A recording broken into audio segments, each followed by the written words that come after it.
ওই জন্য সবার চরণ ধরি একটা নিবেদন, মা ভগবানকে যদি ভালোবাসতে হয় সময় থাকতে থাকতে ভালোবাসো। কেন জানো?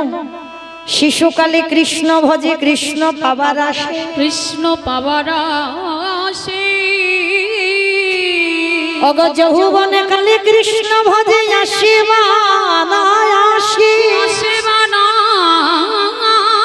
আসে। অগ বৃদ্ধ কালে কৃষ্ণ ভজে জমের তর আসে। ভজন যদি করতে হয় মা সকাল সকাল নামতে হবে। আবার দেখেন লক্ষ্য করি মা কুড়ি ফুলের সেবা হয় না। কুড়ি ফুলের সেবা হয়, কুড়ি ফুল গাছ থেকে তুলে গোবিন্দ চরণে দিলে সে ফুল সেবা হয় না। এই কুড়ি ফুলটা আমাদের দেহতত্ত্বের দিকে তাকিয়ে দেখেন বাল্যকাল। এই বাল্যকালে যদি গোবিন্দ ভজন করা যায় তৃপ্তি পাওয়া যায় না। আবার বাসি ফুলও তো গোবিন্দ চরণে দেওয়া যায় না। বাসি ফুল মানে দন্ত পড়ে যায়, চুল পেকে যায়, চামড়াগুলো আলগা হয়, ও ফুলের সেবা হয় না। স্নান করে ঠাকুর ঘরে গিয়ে যখন গুরুমন্ত্রী গুরুদেবের দেওয়া মন্ত্র জপ করতে বসবে শরীর অলস, আন্নি করতেও ভালো লাগবে না। তাহলে ও ফুলে গোবিন্দ সেবা হবে না। সেবা হবে কোন ফুল? সদ্য পুষ্পটিত ফোটা ফুল, আজকের ফোটা ফুল। আর সদ্য পুষ্পটিত ফুল সম আমাদের যৌবনে কা কি গো মাইরা, যখন দাঁড়াবার শক্তি থাকবে, যখন হাত চলবে, যখন কান ভালো শুনতে পাবে, চোখে ভালো দেখতে পাবে, সেই সময় গোবিন্দ ভজন করে যত তৃপ্তি পাওয়া যায় অন্য কালে আর কোনোদিন অত তৃপ্তি পাওয়া যায় না। ওই জন্য যেদিন আমার গোবিন্দ ব্রজধাম থেকে বৃন্দাবন থেকে মথুরায় চলে গেল,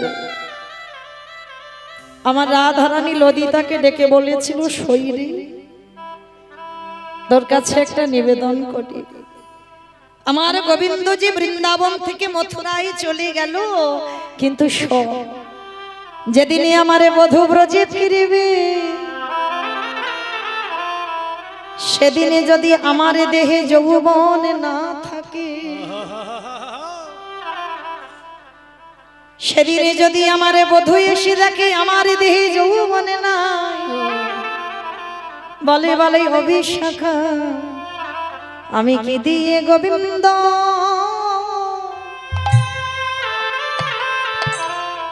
গোবিন্দ সেবা দিব? আমার যৌবনে যদি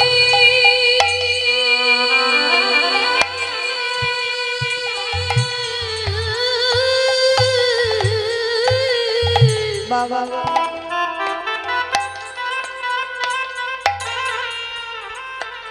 এই দেহ যৌবন যদি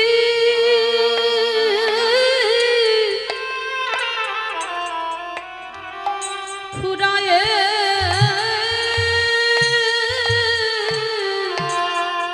গেল, হরি বল হরি বল,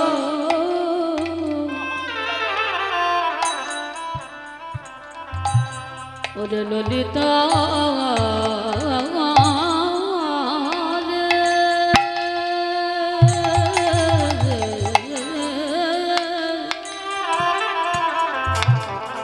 আমি কি দিয়ে গোবিন্দে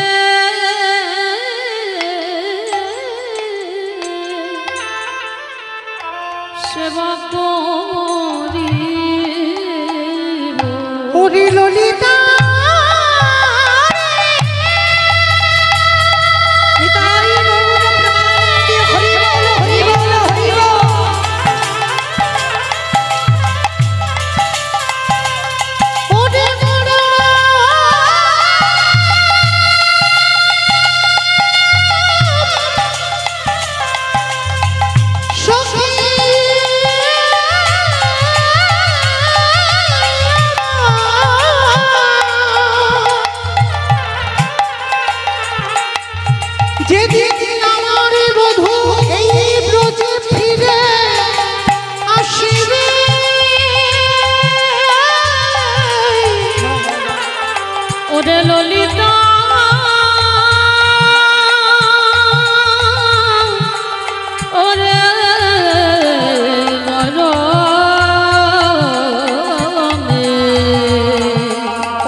তাই সবার চরণ ধরে একটা কথা বলে যাই মা, পৃথিবীতে সবাইকে ভুলে যেও, কিন্তু আমার ভগবানের চরণ যেন কোনোদিন ভুলে যেও না।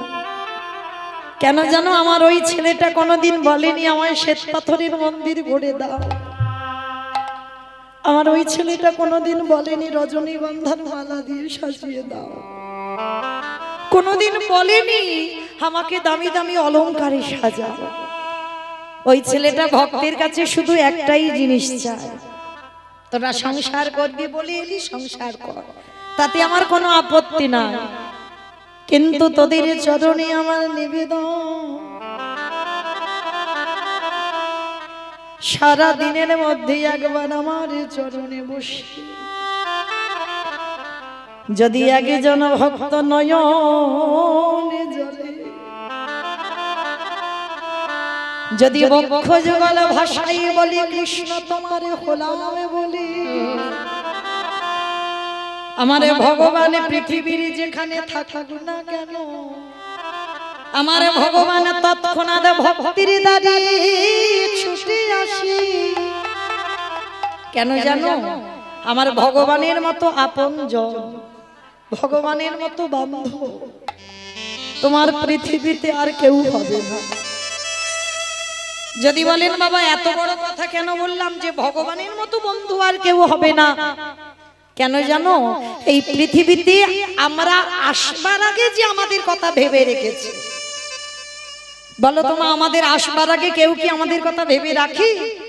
আপনারা বলবেন মৌমিতা কেন, আমার মা তো ভেবেছিল। আমি জন্ম নিলাম, আমার মার কোলে বসলাম, মার স্তনদুগ্ধ পান করলাম, তাহলে আমি জন্ম নিয়ে কি খাবো তার ভাবনাটা কেউ ভাবেনি, তার ভাবনাটা আমার ওই মাই ভেবেছে। কিন্তু না মা, এই জায়গাটা বোঝার ভুল, মা ভাবেন। মা যদি ভাবতো তাহলে আমিও একজন মা। এখানে অনেক আমরা মা বসে আছি, বলেন তো মা, সন্তান গর্ভে 5 মাস বয়স হয় তখন মাতৃস্তনে দুগ্ধ আসে, তাহলে কি মা ওটা নিজে নিজে তৈরি করলো? মা যদি নিজে করতে পারতো তাহলে একটা মাকে সন্তান গর্ভে আসবার আগে বলে দেখো তো, পারবে না। কেন পারবে না? ওটা তো মা নিজে তৈরি করেনি, গ্রাম প্রতিবেশী বন্ধু বান্ধব কেউ দিয়ে গেল না, তাহলে গেল কে? ওই বিশ্বের স্রষ্টা মালিক ভগবান। একদিনের একটা বাচ্চা জন্মগ্রহণ করে সে কি খাবে তার ভাবনা পৃথিবীতে কেউ ভাবে না, তার ভাবনা আমার ভগবান একাই ভেবে রেখেছে। তাহলে আমাদের আসবার আগে যে স্তনদুগ্ধ তৈরি করে দেয়, একদিনের বাচ্চা বেশি গরম খেতে পারে না, বেশি ঠান্ডাও খেতে পারে না। কতটুকু গরম, কতটুকু টক, কতটুকু ঝাল, কতটুকু মিষ্টি, কতটুকু লবণ দিলে একটা স্তনদুগ্ধ তৈরি হয়, আজ পর্যন্ত কোনো বৈজ্ঞানিক ভাবেনি। ভেবেছিল কে? না বিশ্বের স্রষ্টা মালিক ভগবান। নিতাই গৌর প্রেমানন্দে। তাহলে এই পৃথিবীতে বাবা সবাইকে ভুলে যেও, কিন্তু আমার ওই একমাত্র আপনজন তার চরণ যেন কোনোদিন ভুলে যেও না। সারা দিনের মধ্যে একবার যদি কৃষ্ণ বলে কাঁদো, ভগবান বলে এ জন্মে কৃপা নাই বা হলো। কি গো, এ জন্মে কীর্তন গাইছি আপনারা শুনছেন, এ জন্মে কৃপা নাই বা হলো, এর পরের জন্মে নাই বা হলো, তার পরের জন্মে কৃপা নাই বা হলো, কিন্তু বিশ্বাস ছাড়লে হবে না। ভগবানের কাছে জানাতে হবে, দয়াময় আমার বিশ্বাস আছে কোনো না কোনো জন্মে আমি তারই কৃপা পাব, আমি যেন সাক্ষাৎই তাকে দর্শন পাই। এই আর্তনাদটা আমার ভগবানের কাছে করে রাখতে হবে। সংসার করো, কারণ কলিযুগে বাবা সংসার ধর্ম বড় ধর্ম, যার জন্য দেবর্ষি নারদ শ্রীবাস পণ্ডিত হয়ে বাবা সংসার করলো। শুধু সংসার নয়, বিয়ে তো করলো, একটা সন্তান হলো যার নাম হলো কৃষ্ণদাস। তাহলে কলিযুগে সংসার করতে হবে। সংসার বাদ দিয়ে তো ভজন করা সোজা, সংসার করে দেখাও, সংসার করে ভজন করে দেখাও। তবে মায়েরা সংসার যারা যারা আমরা নেমেছি সং সেজেছি, কিন্তু সার বুঝেছি। সবাই সং সেজে আছি, এখানে যতজন ভক্ত আমরা যারা বসে আছে দাঁড়িয়ে আছে, আমি কীর্তনিয়া সম্প্রদায়, সবাই সং সেজেছে, কিন্তু সার কেউ হয়নি। তাহলে সংসার করার কায়দাটা তো আগে জানতে হবে। কি গো মাইরা, সংসার করার কায়দাটা কিরকম জানো? শোনো তাহলে একটু বলে দিই। ঢেকি দেখেছো? ঢেকি ঢেকি দেখেছো? এখন আর ঢেকি ঢেকি নেই, আগেকার দিনে ছিল। সেই পৌষ সংক্রান্তিতে পিঠে পুলি হবে, তখন বাবা আগে থেকে বাবা ওই চাল কুটাতে যেত, ছোটবেলায় দেখেছি। তো এখন সব তো বাবা মেশিন হয়ে গেছে। তো এই যারা ঢেকি দেখেছো দেখবে, ঢেকিতে ওই দুইজন পাত দেয়, তাই তো? দুইজন পাত দেয় আর একজন ঢেকির গোড়ের কাছে বসে ওই চালটাকে একবার করে ঘুরিয়ে দেয়। আচ্ছা না, সংসারী মা সংসারের কাজকর্ম সেরে এইবার ঢেকিতে বসেছে একটু চাল কোথাবে বলবো, হঠাৎ ছেলে এসে বলছে মা স্কুলে যাব, আমার স্কুলের জামাটা কোথায় রেখেছো? মা কিন্তু কাজ করে যাচ্ছে, বলছে খোকা আজ আমার একটু কাজের চাপ আছে বাবা, তুই ওই আল্লাতে রাখা আছে, তুই জামাটা পরে স্কুলে চলে যা। আবার একটু পরে স্বামী এসে বলছে হ্যাঁ গো গিন্নি, তুমি তো কাজ করতেই ব্যস্ত, তা তুমি আমার খাবার টাবার কি রান্না টান্না করেছো নাকি? আমি তো অফিসে যাব। মানে স্বামী ওখানে টেবিলে রাখা আছে, তুমি একটু আজকের বেড়ে খেয়ে নাও। এতগুলো কথা বলছে, বলো তোমার মনটা কোথায় আছে? দেখি গড়ের দিকে। একবার যদি গড়ে থেকে বাবা মনটা ছেলের দিকে চলে যায়, একবার যদি মনটা স্বামীর দিকে চলে যায়, তাহলে কি হবে? ঢেকিটা হাতে পড়বে, আর ঢেকিটা হাতে পড়লে নিতাই গৌর প্রেমানন্দে। তাহলে তত্ত্বটা বোঝালাম কি? সংসারী যারা করছো, দেহটা সংসারে রেখে দাও। মানে যেমন মনটা ঢেকির ঘরে ছিল, দেহটা স্বামীর দিকে ছিল, ছেলের দিকে ছিল, সেই রকম তত্ত্বে বোঝাচ্ছে দেহটাও আমার সংসারে রেখে দাও। এই দেহ নিয়ে ছেলে পুলে মানুষ কারো, খবরদার মনটা যেন ওই সংসারে ভিজিয়ে দিও না। সারাদিন সংসারের কাজ করো, কিন্তু মনটা যেন ঢেকির গড়ের মতো আমার গোবিন্দ চরণে থাকে। আর যারা সংসার এইভাবে করতে পারবে, দেহ সংসারে রেখে দেবে, মনটা গোবিন্দ চরণে রেখে দেবে, তারা চিরে কৃষ্ণ প্রাপ্তি হবে। নিতাই গৌর প্রেমানন্দে।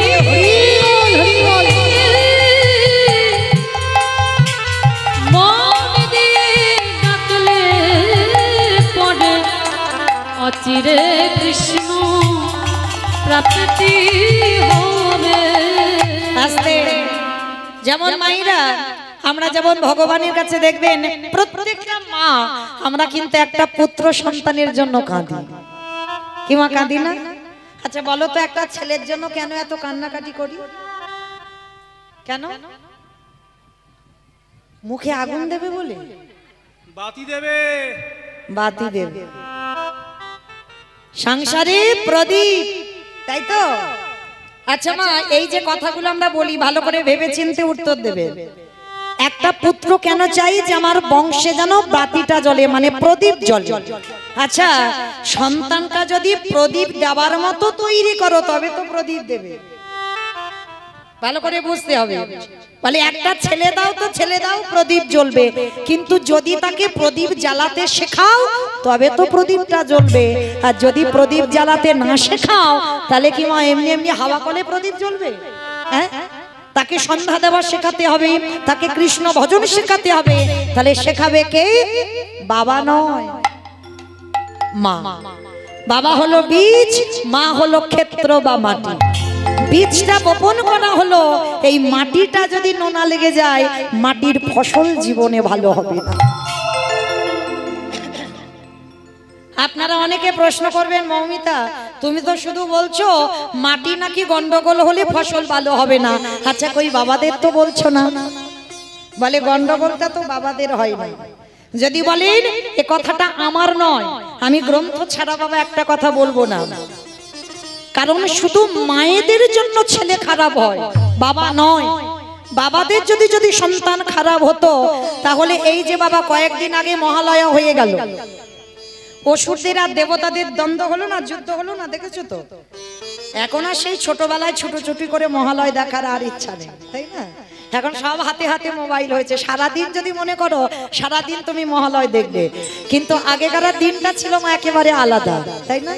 সেই মহালয়ের দিন একে ভোর ভোর আর ঘুম হতো না, বাড়ি সবাই উঠে গিয়ে মহালয় দেখতে বসতাম। কিন্তু এই যে অসুর আর দেবতাদের যুদ্ধ হতো, এরা কিন্তু মনে রেখো বাবা, এরা অন্য কেউ নয়, এরা সব কটা ভাই ভাই, সব ভাই ভাই, এরা কেউ অন্য নয়। মানে বাবা একটা, মাগুলো সব আলাদা। এই জায়গাটা খুব মন দিয়ে শুনতে হবে মা, আর এই জায়গাটা শুনলেই তাহলে আপনারা বুঝতে পারবেন আমার বাবাদের কোনো দোষ থাকে না, দোষ হয় এর মতো নারী জাতিদের। এই নারী জাতিদের দোষটা কেন বললাম, তার কারণও আছে, এইটা শুনলে আপনারা মন দিয়ে বুঝতে পারবেন। তাহলে অসুর আর দেবতা এদের বাবা একটা, মাগুলো সব আলাদা। তাহলে বাবা একটা হলো, আর মায়ের ভুলের জন্য বাবা একটা মায়ের সন্তান হলো অসুর আর একটা মায়ের সন্তান হলো দেবতা। এটা কি করে হলো এটাই জানতে হবে। আমরা তো চাইতে জানি না গো, ঘোর কলিযুগ আসছে, চাইতে জানি না। স্বামীর কাছে যে সন্তানটা চাইবে, সেই দিন ক্ষণ তিথি নক্ষত্র লগ্ন বার দেখে তবে তো তোমার সন্তানটা চাইতে হবে। তাহলে আমরা চাইতে পারি না, তার জন্য অসুরের মতো সন্তান হয়, আর চাওয়াটা যদি ঠিক হয় তাহলে তো দেবতাদের মতো সন্তান হবে। তাহলে একটু বলি শুনবেন কেমন, প্রত্যেকে চৈতন্য ফিরবে। কশ্যপ মুনি নামে এক মুনি ছিল বাবা। এই কশ্যপ মুনির 4টে স্ত্রী ছিল, 17টা স্ত্রী ছিল, কিন্তু 4টে পাট রানী। যেমন দশরথের বাবা 750 বউ ছিল, 750। তার মধ্যে 3টে হচ্ছে প্রধানা, কৌশল্যা, কৈকেয়ী, সুমিত্রা। যেমন রাবণ রাজা ছিল 10,000 বউ, একটা দুটো বউ নয়। তবে যেন মনে করো না বাবা ওদের ক্ষমতা আছে বলে ওরা পেরেছে, কলির মানুষের ক্ষমতা নাই। ভগবান বলছে আমার কথাগুলো শোনো, কিন্তু আমাদের মতো আচরণ করতে যেও না, তাহলে ভুগতে হবে। তো আজকে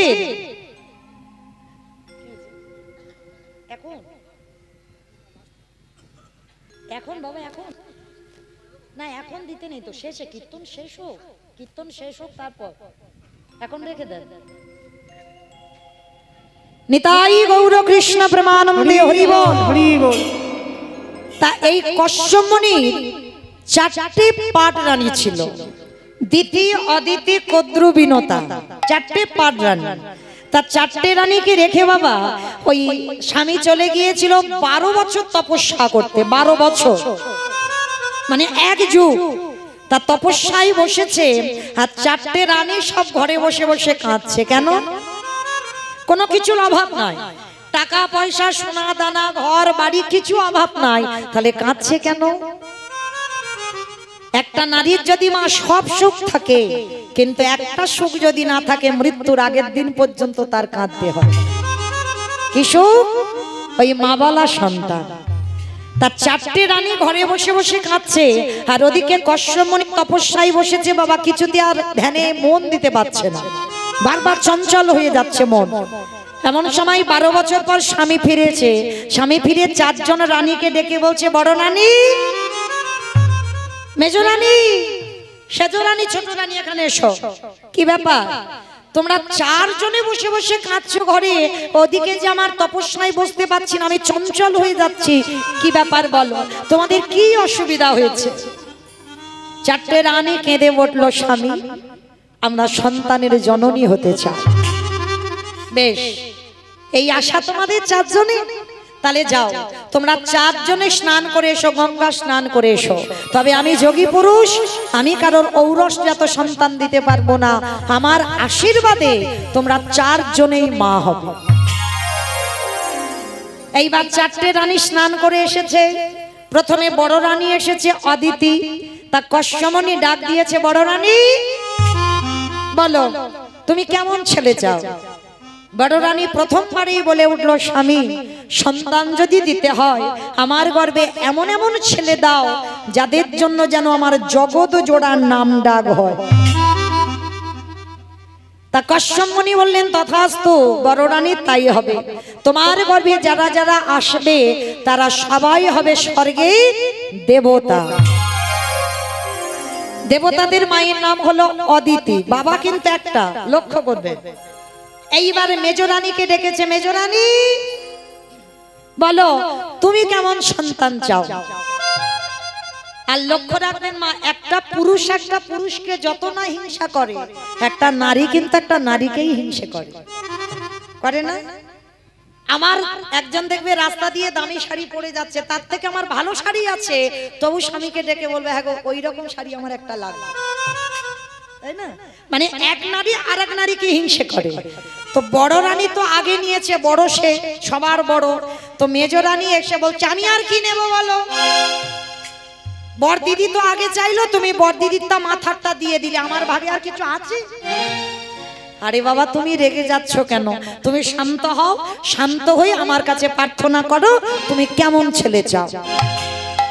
মেজ রানী বড় রানীর হিংসায় জর্জরিত হয়ে মেজ রানী চাইলো তাহলে দাও, সন্তান যদি দিতে হয় ওই বড় দিদির ছেলে থেকে আমার ছেলেরা যেন দ্বিগুণ শক্তিশালী হয়।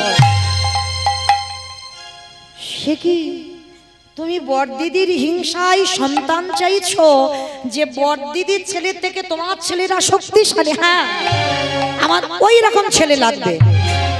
বেশ, তুমি যখন প্রার্থনা করেছো, তুমি যেমন প্রার্থনা করলে আমি তেমনই দিলাম। তোমার গর্ভে যারা আসবে তারা হবে সবাই অসুর।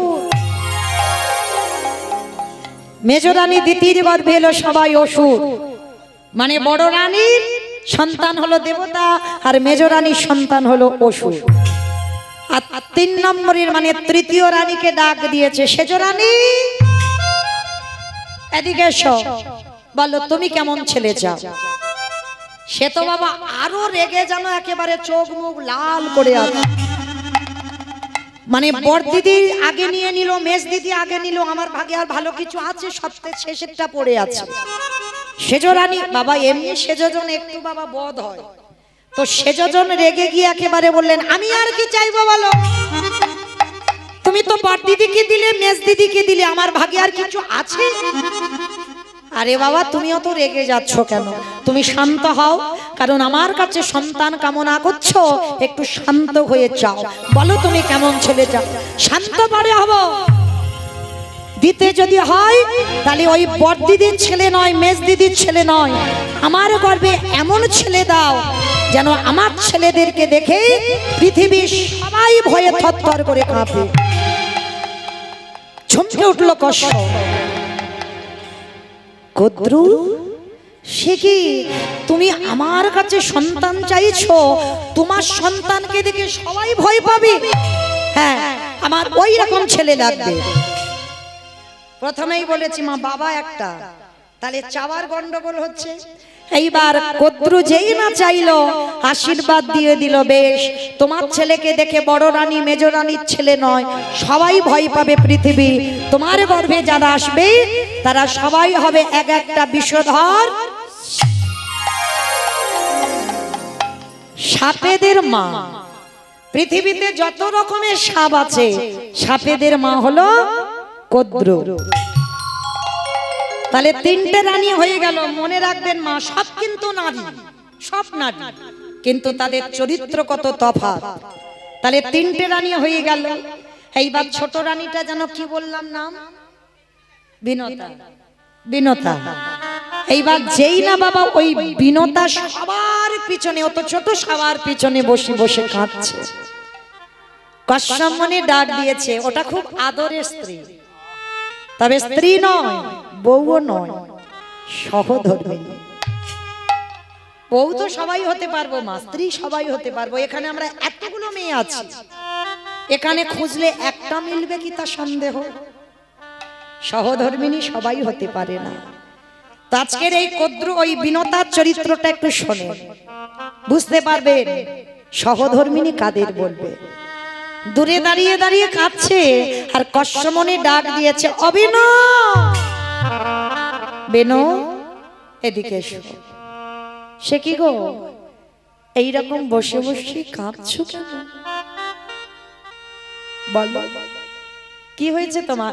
ও আমি বুঝতে পেরেছি, আর আমার বোঝাতে হবে না। বড় দিদি নিয়ে নিল, মেজ দিদি নিয়ে নিল, শেষ দিদি নিয়ে নিল, আর তোমার ভাগে কিছু নেই, ওই জন্য কাঁদছো। বলো না আমি তো ওই জন্য কাঁদছি না। তাহলে কাঁদছো কেন?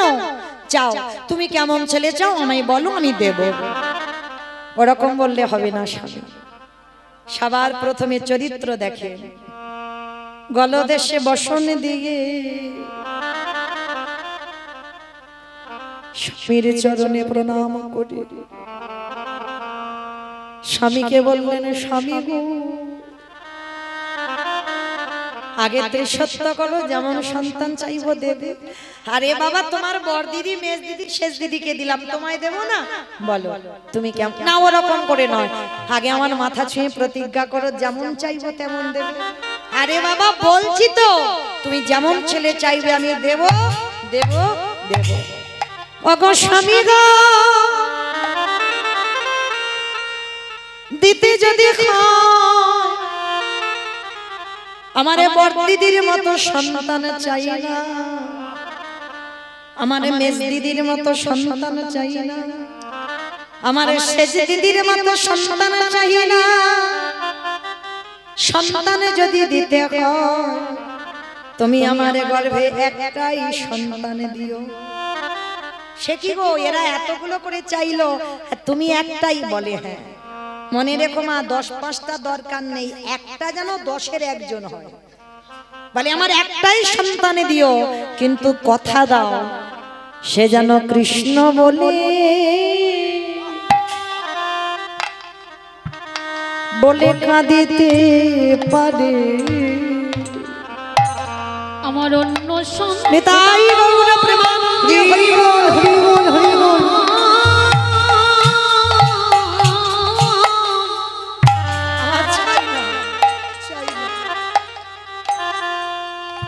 আমার অন্য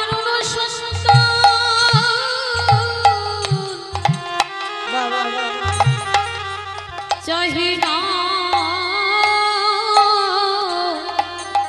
স্বামী,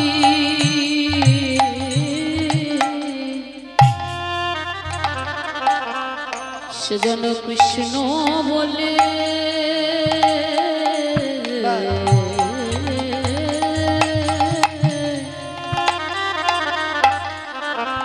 কৃষ্ণ বলে কাঁদিতে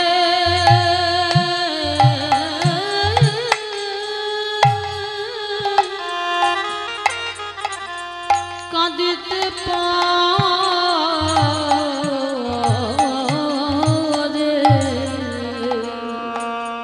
কষ্ট মনে ছুটে গিয়ে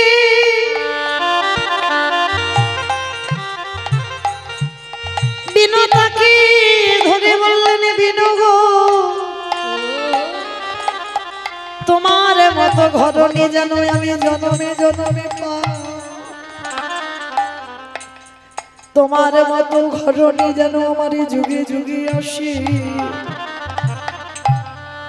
আজ বিনোদাকে হৃদয়ে নিয়ে মাথায় হাত দিয়ে আশীর্বাদ দিল কেন? তোমার গর্ভে আমি বেশি নয়, তোমার গর্ভে আমি দুটো সন্তান দিলাম। এক হবে অরুণ পাখি, যেটা হবে সূর্যদেবের বাহন, আর একটা হবে গরুর পাখি।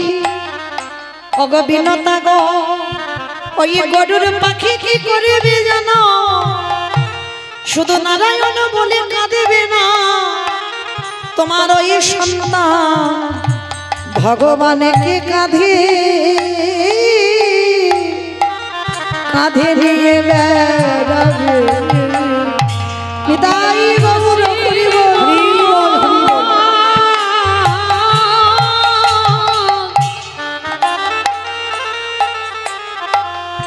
আমি এই আশীর্বাদ করে রাখলাম, সে যে ভগবানকে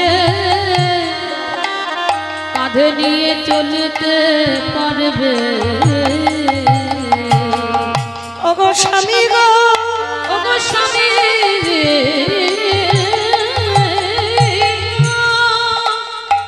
আমার অন্তিমের সময় যেদিন আসবে, ওই কৃষ্ণ বলা পাখি কেন চাইলাম জানো?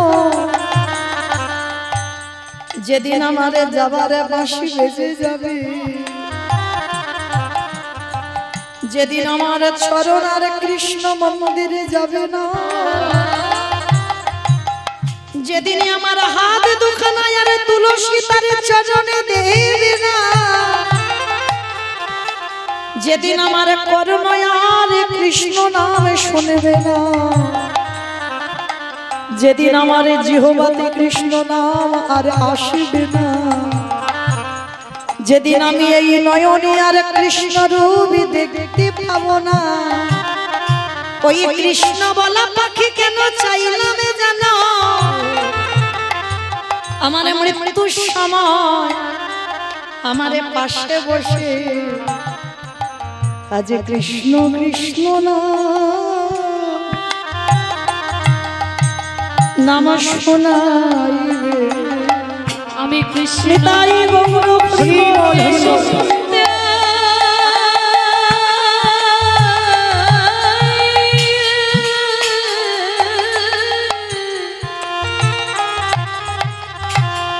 ওই নাম শুনতে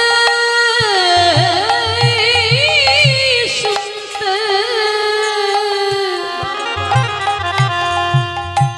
আমি ভব ছেড়ে চলে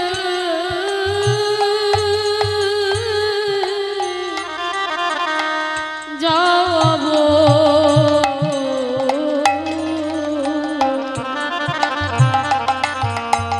আমার ভব পারের রাস্তা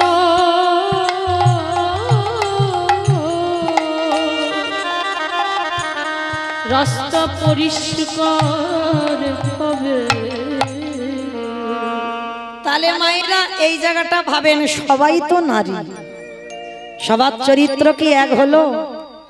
তাহলে সব নারী দেখলে হবে না, অনেকে বউ হবে, অনেকে স্ত্রী হবে, অনেকে সহধর্মিনী হবে। কশ্যপ মুনি কেঁদে বলেছিল, তোমার মতো ঘরণী আমি যেন জনমে জনমে পাই।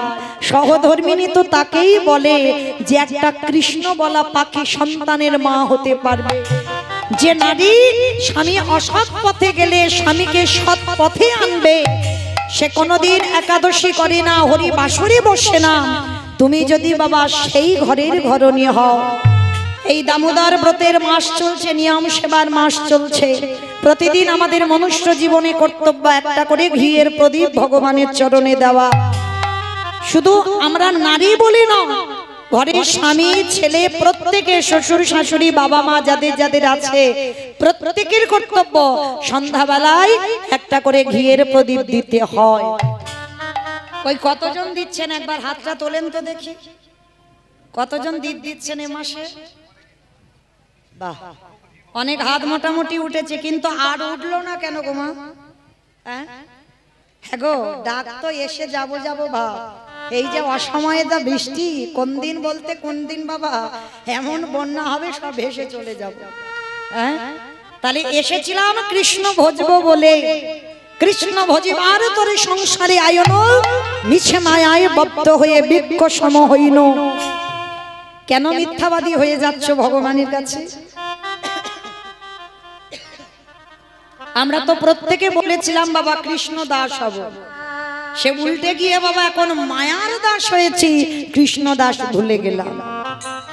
চেষ্টা করো মা, যারা যারা দীপ দিচ্ছ না তাদের চরণ ধরে এই অধম কীর্তনিয়া বলে যায়, চেষ্টা করো একটু এই দামোদর মাস, অন্তত এই মাসটা বাড়ির প্রত্যেকে, ছেলে মেয়ে নাতিপুতি ঝিজামাই যারা যারা আছে প্রত্যেকের একটা করে প্রদীপ।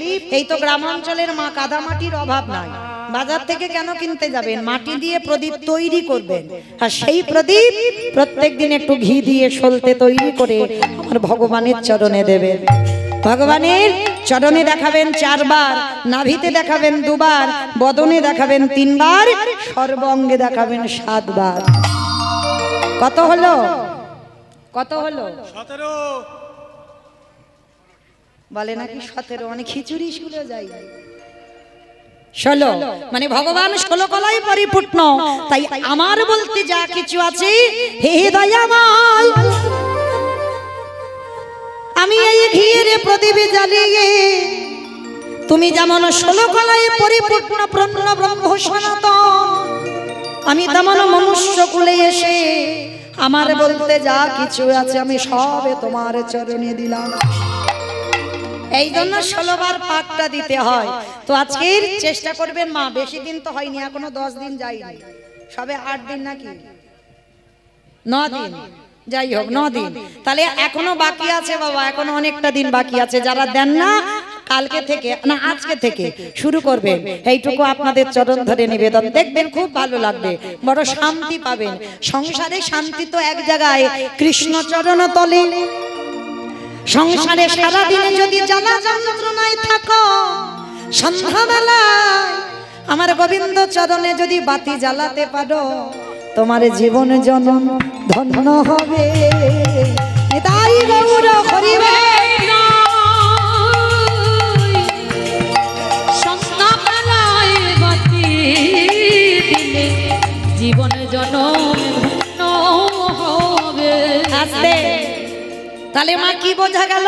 তাহলে পরবর্তী দিনে কোনোদিন আর যেন বলো না যে শুধু মৌমিতা মায়েদের বলছে বাবাদের বলছে না কেন।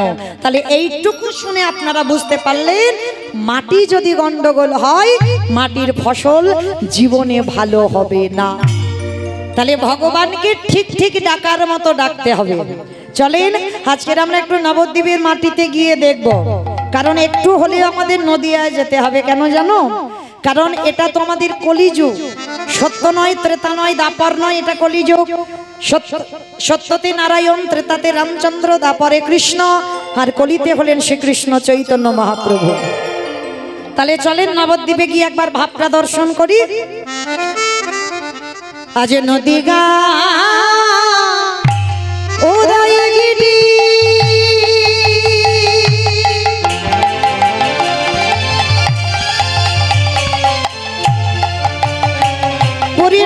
চন্দ্র গৌরহারি নদীরায় উদয়গিরি। আস্তে আমার একটা কথা বলি একটা কথা, ঝগড়া করতে গেলে প্রথমে করে নেওয়া ভালো। আর মাঝ রাস্তায় যদি গিয়ে বাবা ঝগড়া করি তাহলে মারামারি হবে। তাহলে মাঝ রাস্তায় কিছু করব না, এখন বলে নি। এই কীর্তন শুনতে গেলে ভগবানের জন্য একটু কাজকর্ম করতে হয়। কি মা কাজগুলো কি কি জানো তো? হ্যাঁ হ্যাঁ, বসে বসে ঘুমোতে হয়। দুপুরবেলা নাকি ঘুমাবে, এটা রাত হলে নয় হতো। হ্যাঁ অনেকে ঘুমায়, এই যেমন এর অভ্যাস, মানে একটু অন্ন সেবা করলে একটু নাক ডাকিয়ে ঘুমায়। পান্তা খেয়েছে গো? পান্তা খেয়েছে? পান্তা খেয়েছো না? পান্তা খাইনি। তাহলে বাবা, তাহলে আজকের এই কীর্তন শুনতে গেলে 3টে বস্তু দরকার, শঙ্খধ্বনি, উলুধ্বনি, আর যাদের যাদের হাত আছে প্রেম সে আত্মনিবেদন। কি মা হাত আছে তো? ওই একবার দেখান। নিতাই গৌর প্রেমানন্দে হরি বল হরি বল হরি বল। বাহ, কই এবার একটু প্রেম সে উলুধ্বনি দেন তো দেখি একবার। আজ নদীগা উদয়গিরি আমার গোনারি গুনা গুনা গুনা গোনারি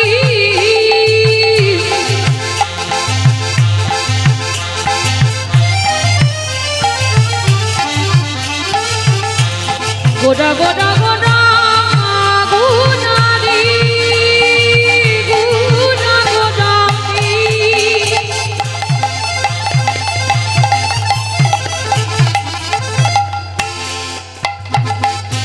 ওই নদীয়ার জাগাতে গোনা আমার রানী। নিতাই গৌর প্রেমানন্দে হরি বল। আজ নদিয়া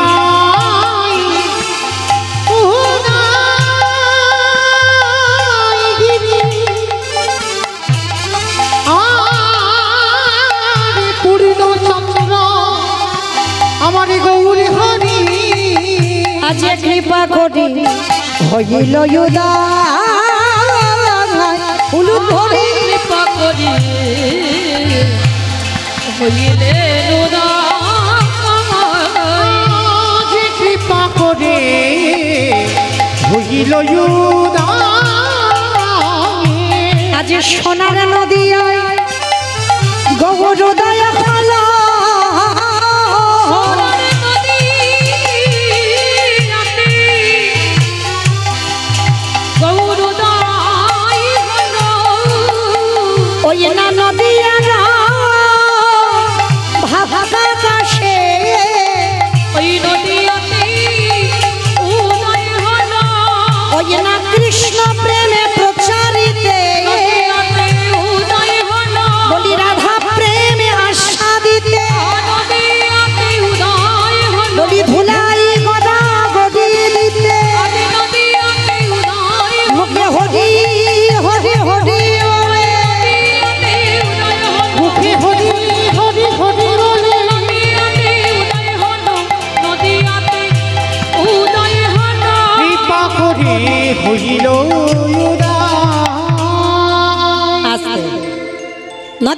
ভাগ্যাকাশে ব্রজেন্দ্র নন্দন কৃষ্ণ গৌর হয়ে এসেছে। তো মায়েরা, ভগবানকে পেতে গেলে সবার আগে আমাদের একটা জিনিস দরকার, যেটা হচ্ছে বিশ্বাস। ভগবানকে পেতে গেলে সবার আগে একটা জিনিস দরকার, যেটা হচ্ছে বিশ্বাস। সেইটাই তো আমাদের নাই। কি মা আছে? কেউ বলতে পারবে আমার আছে? কেউ বলতে পারবো না। কেন জানো? বিশ্বাসটা কেন নেই? কেউ যদি বলে বাবা আমার আছে, আমি বলবো না নাই। যদি থাকতো দেখবেন মা, কোনো ছেলে মেয়েদের একটু অসুখ বিসুখ হবে, প্রথমে প্রাথমিক ডাক্তার, সে যদি ভালো না করলো কলকাতা পিজি, 6 মাস চিকিৎসা হচ্ছে, ভালো হচ্ছে না। এবার ভেলোর, চেন্নাই, সেখানেও ভালো হলো না, রুগী এবার ফিরে এসেছে। এবার সবাই বলা বলি করছে ওখানে শীতলামার ভর হয়, ওখানে পঞ্চানন্দের ভর হয়, ওখানে শিব ঠাকুরের ভর হয়। যে যেটা বলবে সেটা করবে। কই একজন ভক্ত কোনোদিন পেরেছেন আমার ভগবানের চরণে ফেলে দিয়ে রাখতে? ঠাকুর রাখলে তুমি রাখবে, মারলে তুমি মারবে, কারণ যেতে তো হবে। তাহলে রাখার মালিক তো তুমি, তাহলে রাখলে তুমি রাখবে, আর বাঁচালে তুমি বাঁচাবে, আর মারলে তুমি মারবে। কেউ পারবো এর জিনিসটা করতে? পারবো না। কেন পারবো না? আমাদের বিশ্বাস নেই। তাহলে আমরা মনুষ্যকুলে জন্ম নিয়ে আমাদের বিশ্বাস নেই। কিন্তু জানো মা, যাদের পাখি কুলে জন্ম, মানে পাখি মানে ক্ষুদ্র প্রাণ, একটু মন দিয়ে শুনবেন এই কথাটা, ক্ষুদ্র প্রাণ তারাই কিন্তু আজকের ভগবানের কৃপা লাভ করেছিল। তারাও কিন্তু ভগবানের কৃপা লাভ করেছিল। কেন জানো? বলবো একটু পরে। চলেন আজকের আমরা সবাই, এই যে চৈতন্য মহাপ্রভু কলিকালে গৌর হয়ে এসেছে, তাহলে আগে আমরা জানবো এই গৌর হয়ে আসার কারণটা কি, আর কে বা এনেছিল আমার কৃষ্ণকে কলিযুগে গৌর করে। এনেছিল কে জানো? যিনি শান্তিপুরে, যার নাম ছিল বুড়ো অদ্বৈত আচার্য গোসাই। এই অদ্বৈত আচার্য গোসাই কে বলো তো? মহাদেব। বাহ! অদ্বৈত আচার্য গোসাই তিনি হলেন বাবা ভোলানাথ। এই ভোলানাথের একটা নাম হচ্ছে মৃত্যুঞ্জয়। কেন মৃত্যুঞ্জয় বলা হলো? সত্য যুগে শিব ছিল, ত্রেতা যুগে শিব ছিল, দ্বাপর যুগে শিব ছিল, কিন্তু কলি যুগে ওই বাবা হয়েছে অদ্বৈত আচার্য গোসাই। তাহলে আজকের আমরা জানবো যে 3 যুগে বাবা শিব হলো, কলি যুগে কি এমন ঘটনা ঘটলো যে বাবা কলি যুগে শিব হতে পারছে না? কারণটা কি? আর এই কারণের কথা জানতে গেলে আমাদের সবাইকে যেতে হবে মা মহাভারতে যুধিষ্ঠির রাজস্বয় যজ্ঞে। এই মহাভারতে যুধিষ্ঠির মহারাজ করেছিল রাজস্বয় যজ্ঞ। এই রাজস্বয় যজ্ঞে ভগবান কৃষ্ণ সবাইকে দায়িত্ব দিয়েছিল। আর যুধিষ্ঠির দাদা কৃষ্ণকে বলেছিল, কৃষ্ণ কৃষ্ণ তুমি তো সব দায়িত্ব দিচ্ছ, তুমি নিজে কোনো দায়িত্ব নেবে না? ভগবান আমার হেসে বলেছিল, জানো দাদা, আমি তো আমার জন্য 2টো দায়িত্ব ফেলে রেখেছি। সে কি? সবাইকে তুমি একটা করে কাজ, আর তুমি তোমার বেলা 2টো কাজ। কি কাজ নিয়েছো কৃষ্ণ? বলে, জানো দাদা, আমার প্রথম কর্ম হবে এই রাজস্বয় যজ্ঞে যত যত সাধুগুরু ব্রাহ্মণ বৈষ্ণব আসবে, আমি কৃষ্ণ দয়াময় হয়ে সবার প্রথমে নিজের হাতে তাদের চরণ যুগল ধৌত করাবো। চমকে উঠল যুধিষ্ঠির মহারাজ। কৃষ্ণ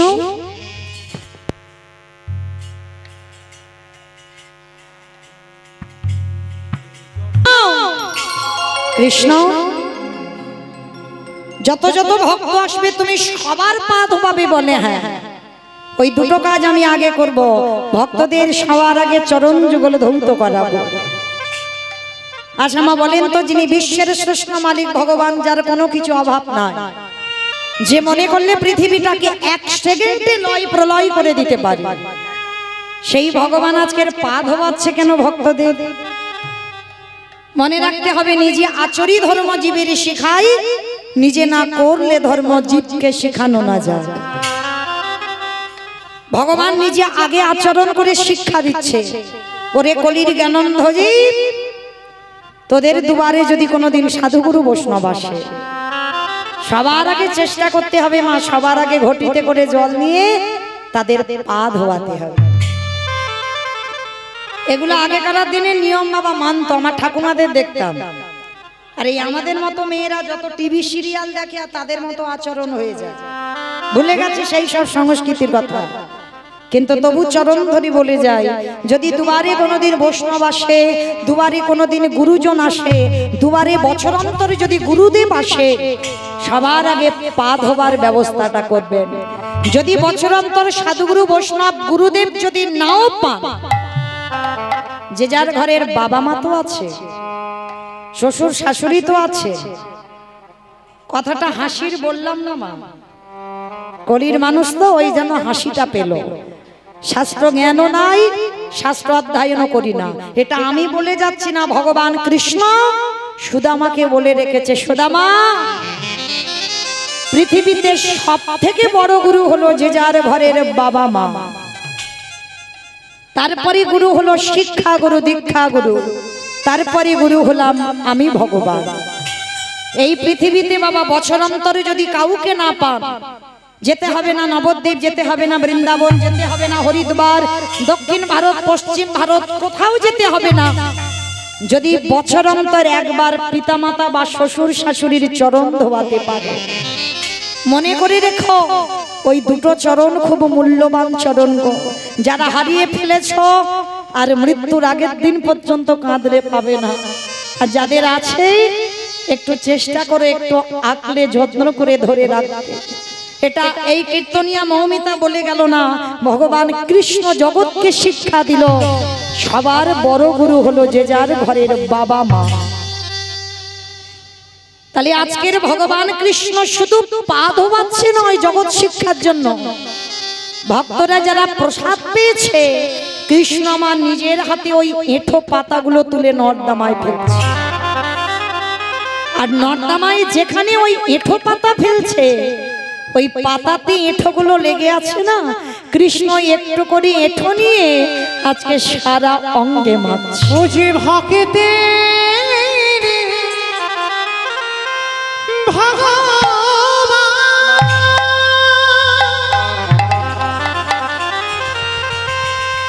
ও যে ভক্ত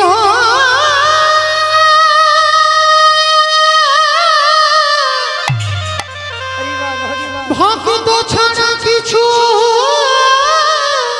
জানে না,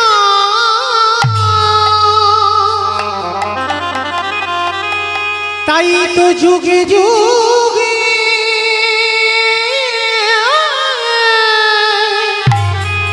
ভক্তির কাছে ছুটে আসে। যুধিষ্ঠির মহারাজ বলছে, কৃষ্ণ ভক্তদের পা ধোয়াচ্ছিস মেনে নেওয়া যায়, ভক্তদের এঁঠো পাতা পরিষ্কার করছিস মেনে নেওয়া যায়, কিন্তু কৃষ্ণ ওই এঁঠোগুলো নিয়ে তুই গায়ে মাখছিস কেন? ভগবান হেসে বলেছিল, বলে জানো দাদা, এ তো আমার কর্মফল। সে কি, তুই তো সবার বিচার করিস, সবাই পাপ করলে তুই বিধান দিস। তা ভগবান বলছে সবার পাপের বিচার আমি করি, কিন্তু দাদা গো এই জগতে সবাই হলো পাপী, আরে আমি কৃষ্ণ দয়াময় হলাম মহা মহা পাপী। ওমা, কৃষ্ণ তুই নিজেকে বলছিস মহাপাপী? বলে হ্যাঁ, আমার মতো পাপী আর জগতে নাই। সে কি রে কৃষ্ণ, তা তুই কি এমন পাপ করেছিস যার জন্য নিজেকে মহাপাপী বলছিস? বলে জানো দাদা, আমি নিজের হাতে একটা মুনিপুত্রকে হত্যা করেছি। নিজের হাতে মুনিপুত্র? কিন্তু কৃষ্ণ তুই নিজের হাতে শুধু মুনিপুত্র নয় তো অনেককে মেরেছিস, তাহলে আজকের কেন বলছিস যে একটা মুনিপুত্রকে মেরে তোর পাপ হয়েছে? সে কে? বলে সে কে জানো? বিশ্বসভার মুনির ছেলে, যার নাম ছিল রাবণ রাজা। আর যেই না কথাটা বলেছে একেবারে যুধিষ্ঠির চমকে উঠেছে। কৃষ্ণ, রাবণকে মেরে তোর পাপ হয়েছে? বলে হ্যাঁ। বলে তুই হাসালি কৃষ্ণ, রাবণের মতো দুরাচার, রাবণের মতো পাপিষ্ঠকে মারলে জীবনে পাপ হয়? বলে দাদা, এই জায়গায় তো ভক্ত ভুল করে। সবাই বলে রাবণ খারাপ। কি গো মা, রাবণ খারাপ লোক তো? রাবণ ভালো লোক না খারাপ লোক? ভালো লোক। হাই ভগবান, রাবণ নাকি ভালো লোক? হ্যাঁ গো, যে ভগবানের বউ চুরি করে সে ভালো লোক হয়? হ্যাঁ, বাহ, হরি বল। তার মানে কীর্তন বোঝে, তত্ত্ব বোঝে। শুধু মানুষের বাইরেটা দেখে বিচার করলে হয় না বাবা। কোন কোন মানুষের দেখবেন বাইরেটা খুব কঠিন হয়, মানে কথাবার্তা এমন রূঢ় ভাষায় বলবে না, তার মানে তোমার গা জ্বলে যাবে। অনেক অনেক মানুষ আছে কিন্তু বাবা তার হৃদয়টা বড় নরম হয়। রাবণ ছিল ঠিক তেমনই একজন ব্যক্তি, বাইরেটা কঠিন কিন্তু ভিতরটা খুব নরম ছিল। তাহলে আপনারা প্রশ্ন করবেন ভগবানের বউ চুরি করলো কেন? যার অতগুলো বউ ছিল, তাহলে ভগবানের বউয়ের দিকে নজর গেল কেন? বলে এমনি এমনি তো নয়। কোনদিন কুমন্তব্য ছিল না রাবণের হৃদয়ে। কুমন্তব্য যদি থাকতো তাহলে যে রাবণের অত বউ ছিল, তাহলে রাবণের কি একটা ঘর ফাঁকা পড়েছিল না? সীতামাকে এনে রেখেছিল কোথায়? হ্যাঁ, তাহলে প্রশ্নেই তো উত্তর বেরোলো। দেখেন, অশোক, যেখানে শোকের ছায়া লাগে না সেইখানে সীতামাকে বন্দী করল। শুধু বন্দী করলো না, চেরির দ্বারা মারছে সীতামাকে। হ্যাঁ, ভক্ত যদি হয় ভগবানের বউ এনে ওই রকম মারে, তাহলে মারছে কেন? এমনি এমনি নয়। ও মাইরা, সিনেমা টিনেমা দেখো তো? আচ্ছা সিনেমা বাদ দাও, সিরিয়াল তো দেখো, ওটা লাগবে। দেখো, আমি কিন্তু বারণ করছি না, দেখো ওগুলো দরকার, সব দরকার। প্রদীপও দিতে হবে, সিরিয়ালও দেখতে হবে, সবটা দরকার। তো আজকে মাইরা যারা সিরিয়াল ভালোবাসো, বলো তো শুধু কি নায়ক নায়িকা সিরিয়ালে থাকলে ভালো লাগবে? একটা ভিলেন লাগবে, মানে খলনায়ক। এই খলনায়ক হলে দেখবে মারামারি হবে, কাটাকাটি হবে, একটু খুনোখুনি পেটাপেটি হবে, তবে তো সিরিয়ালটা জমজমাট হবে। আচ্ছা, যখন বারে বারে ওই খলনায়কটা নায়ককে জব্দ করতে পারছে না, মানে যতবার মারার চক্রান্ত করে ততবার নায়ক বেঁচে যায়, শেষে বাবা বিরক্ত হয়ে বলো তো খলনায়কটা নায়ককে মারবার জন্য কি চক্রান্ত করে? বউকে নায়িকাকে চুরি করে। বেশ, নায়িকাকে চুরি করে। আর নায়িকাকে যদি একবার চুরি করা যায়, তাহলে কি মা আর নায়কের কাছে যেতে লাগবে? 10 তলা বিল্ডিং থেকে নায়ক ঝাঁপিয়ে নায়িকার কাছে যাবে তো? তাহলে তত্ত্বের দিকে একটু তাকিয়ে দেখেন, লক্ষ্য করেন, অনুভব করেন। ওই রামচন্দ্র যদি নায়ক হয়, আমার সীতামা যদি নায়িকা হয়, আর রাবণ যদি ভিলেন হয়, কিছুতে তো নায়ককে মারা যাচ্ছে না। এবার কি করেছে? নায়িকাকে চুরি করেছে। আর শুধু চুরি নয়, ওই চেরির দ্বারা ওই অশোক কাননে নায়িকাকে মারছে। মানে যত নায়িকাকে জ্বালাবে, যন্ত্রণা দেবে, আর নায়িকা যত হারামা হারামা বলে না দেবে, একেবারে যদি আমার নায়কের কানে নায়িকার ডাক শুনতে পায়, আর কে নায়ক থাকতে পারবে? 7 সমুদ্র 13 নদী পার করে সোনার লঙ্কায় আসবে। আজি রাবণ বলল, মন্দোদরী, সবাই তো ভগবানের কাছে যায়, কিন্তু আমি ভগবানের কাছে যাব না, ওকে আসতে হবে আমার কাছে। এমন কায়দা করে রাখবো ও আসবে আমার কাছে। মন্দোদরী, যেদিন আমার প্রভু লঙ্কায় আসবে, সেদিন যদি খালি বিলি নদী নালা পুকুর ঘাটের সব জল শুকায়ে যায়, বলো বলো কি দিয়ে চলো তুমি ধোবাইলে? নিতাই গৌর প্রেমানন্দে হরি বল।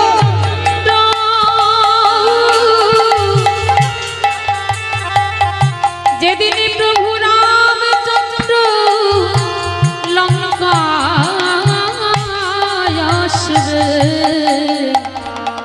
সেদিন কি দিয়ে চরণ ধোয়াইবে। আসলে আজকে সেই রাবণ রাজাকে মারল কে না রঘুপতি রামচন্দ্র। আর রামচন্দ্র মেরে রামচন্দ্রের সর্বশরীরটা পাপী হলো। সেই পাপ ধুচ্ছে কবে যুধিষ্ঠির রাজস্বই যজ্ঞে। এইবার সেই চরণ যুগল ধৌত করতে গিয়ে আর আমার বাবা ভোলানাথ একটা কুকুর রূপ ধারণ করলো। কেন? যাতে আমার কৃষ্ণ ভোলানাথের পাটা ধোয়াতে না পারে। আর ওই কুকুর রূপ ধারণ করে আমার ভোলানাথ পিছন থেকে এসে ওই পায়ের ফাঁক দিয়ে সবে মাত্র যজ্ঞে ঢুকবে বলে পায়ের ভিতরে মাথাটা আর যেই দেবা সঙ্গে সঙ্গে বাবা কৃষ্ণ দুটো হাঁটু নিয়ে কানের কাছে চেপে দিয়ে এইবার দেখ কেমন লাগে। আর যত চেপে ধরে কুকুর কি করবে? ছটছট করবে না? বারবার বলছে কৃষ্ণ ছেড়ে দে, কৃষ্ণ ছেড়ে দে, কৃষ্ণ। বলে ছাড়বো বলে ধরি না। তোমার মতো বৈষ্ণবীর দুটো পা ধোয়ালে বোধহয় কম হতো। তাই তো কৃপা করে করুণা করে আমার জন্য এক্সট্রা দুটো জুড়ে দিয়েছো। আমার শিব ঠাকুরের কটা পা? দুটো পা। আর কুকুরের কটা পা? 5টা। 4টে পা, তাই তো? 4টে পা। তাহলে ভগবান বলছে তোমার মতো বৈষ্ণবীর দুটো পা ধোয়ালে আমার জীবনে কম হতো। ওই জন্য তো তুমি আমার জন্য আরো এক্সট্রা দুটো দিয়েছো। এবারে দাহু দাহু চলো বাদাই না নিতাই গৌর হরি বল। বৈষ্ণব গোসাই দাও দাও চরণ বাড়াই দাও। আস্তে। এইবার ভগবান কুকুরটাকে আষ্টে পিষ্টে বেঁধেছে। আর বেঁধে কি করেছে জানো? কুকুরের 4টে পা এক জায়গা করে কৃষ্ণ এবার পাটা ধোবাবে কি করে জানো? সবার পা ধোবাচ্ছে ওই ঘটিতে করে জল দিয়ে। আর বৈষ্ণবকে কোন জায়গা দিয়েছে দেখেন ভগবান। ওই কুকুরের 4টে চরণ কৃষ্ণ আমার বুকে ধরে খালি বিলি নদী নালা পুকুরে ঘাটের জলে ন কৃষ্ণ আমার চোখের জলে চরণ ধোবাইছে। বলিয়ারি তো চরণ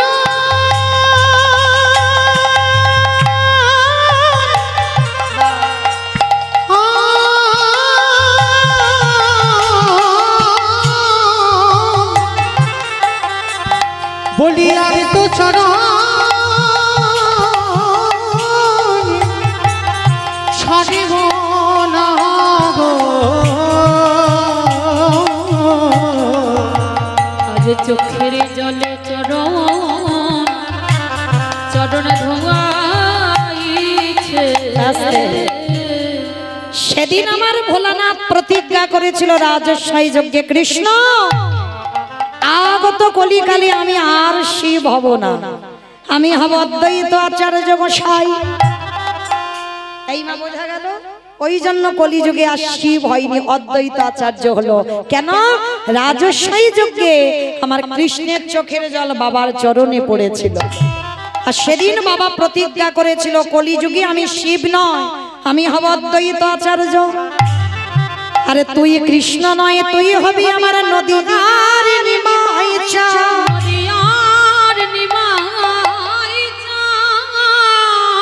আমি 12 বৎসর তুলসী ভাসিয়ে তোকে আহ্বান করব। আর শোন, আর যেদিন আহ্বান করব আমার ডাকে তুই নদিয়ায় নামবি। আর যেদিন নদিয়ায় আসবি, আজ যেমন রাজস্বই যজ্ঞে তোর চোখের জল আমার পায়ে পড়লো, যেদিন তুই নদিয়ায় গৌর হবি আমার চোখের জল এইভাবে তোর চরণ যুগল ধৌত কর। আজকে যার জন্য মা পৃথিবীতে কারোর ডাকে নয়, এই অদ্বৈত আচার্যের ডাকে এলেন। আর এসে কি করছে? কেহ বলে পুরাবে রাবণ বধিলা, কেহ বলে পুরাবে ওমা উলু কই মাঠে মাঠে। কেহ বলে পুরাবে রাবণ বধিলা, কেহ বলে পুরাবে আমার গোনারি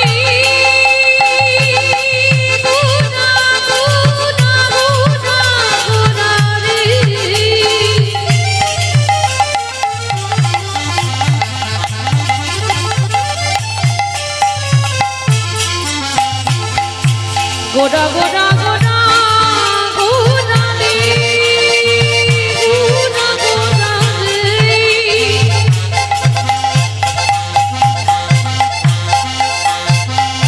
ওই নদীরা আর চাঁদ গোড়া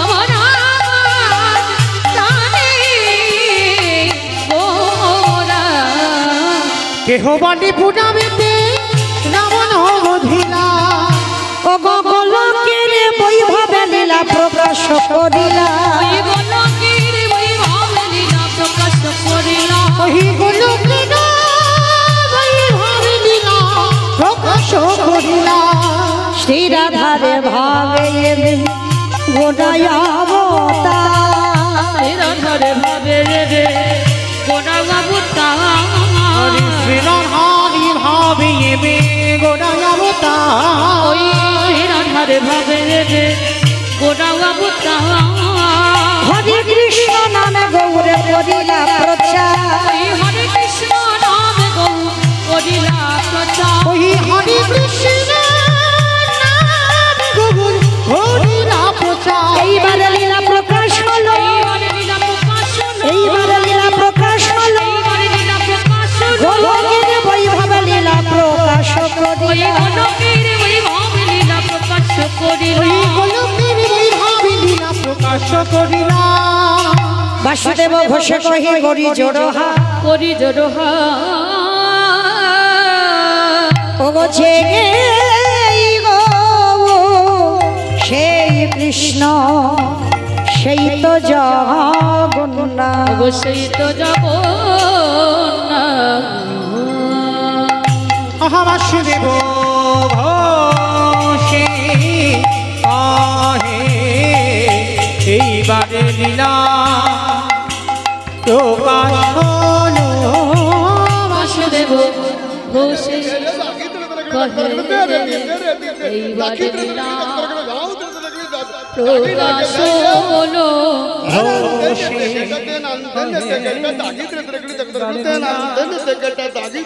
প্রকাশ হলো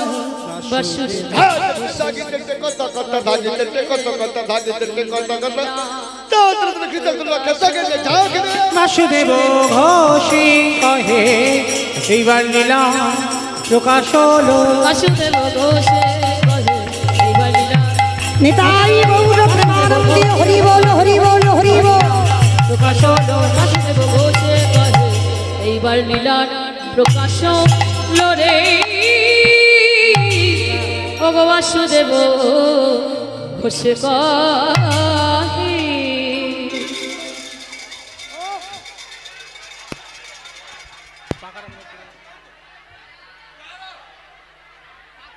পাখাটা পড়ে গেছে স্ট্যান্ড ফ্যান ছিল পড়ে গেছে